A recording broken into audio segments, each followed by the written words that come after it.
Hey guys, Nercules, it's chilly out there, but that's just an excuse to read some new comics. We got Giant Size Spider-Man #1.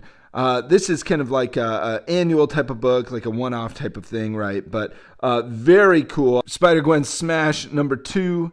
And I love this Momoko variant. Very cool. You know, she's been doing the Nightmare variants that were across a lot of books, and you can still kind of see that in this, like this kind of drippy blood kind of vibe coming off the Black Widow. We got new Spidey for the week, and they are still kind of rolling with these kind of what if covers for Disney. So before, you know, all last year it was Disney 100. Now it's Avengers 60 years. But you know what? I'm digging it. I love these. I can't get enough of them. Batman Beyond #1. This obviously is a facsimile of when this came out in the 90s.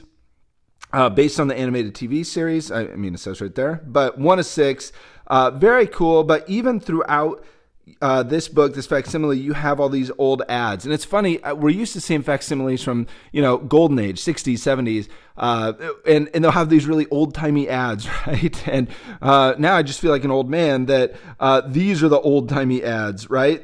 We got Pokemon Red and Blue right on the inside cover. So very cool, you know, great book throughout. Obviously, like Batman Beyond is a fantastic show and very fun. And last but not least, we got Ultimate Spider-Man #1. This has been a big book, lots of build up to this, lots of variant covers for this. But this, of all of them, I was really loving this. This is the trade of the 1 in, I think, 100 variant cover. So very cool. You know, if you were to orient it, it'd be more like this, going down the street with Spidey running along the side and all those birds, all the pigeons flying or doves or whatever. But I love this cover. It was very cool. I love the concept, right? Kind of sets us up out the gates. And just as an aside, this is a dope logo. I feel like that's super cool and just kind of thrown there. But just setting us up, like basically, what if Peter wasn't bitten as a kid, but was rather bitten as an old man, right? An old man in his 30s, you know. And so here we go. We got Peter in January, very real to life. I feel you, Peter. And he's getting ready for work. It's a little mundane, right? He's talking to his kids. He's obviously married to MJ. But the art style, very cool. Has kind of a slow build up, right? But I love this. I love kind of seeing this side of Peter. Like, what if he wasn't some superhero? What if it was just day-to-day life? You know, obviously he's still going into the Bugle. We got Jonah yelling at him. But then the crazy of all crazy things, who do we see here as the managing editor of the Bugle?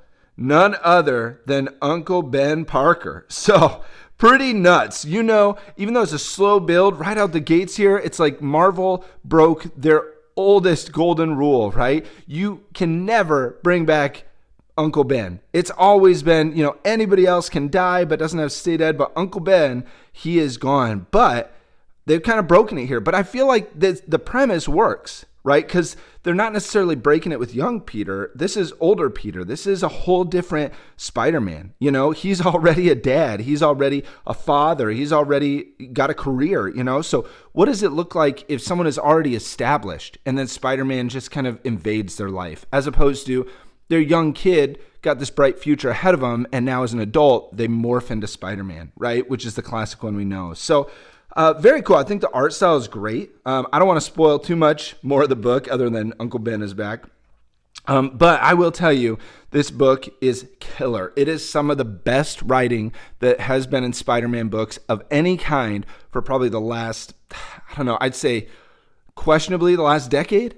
I mean, the first time we had kind of, Edge of Spider-Verse stuff, I feel like that was the last time we had writing of this caliber. And so this book is killer and absolutely worth picking up this week. All right. So let me know in the comments. Once you pick it up, you're diving into it. I want to know, what do you think about this new Ultimate Peter, this new Ultimate Spider-Man? What are your thoughts on him? Leave them in the comments below. And until next time, high five, subscribe.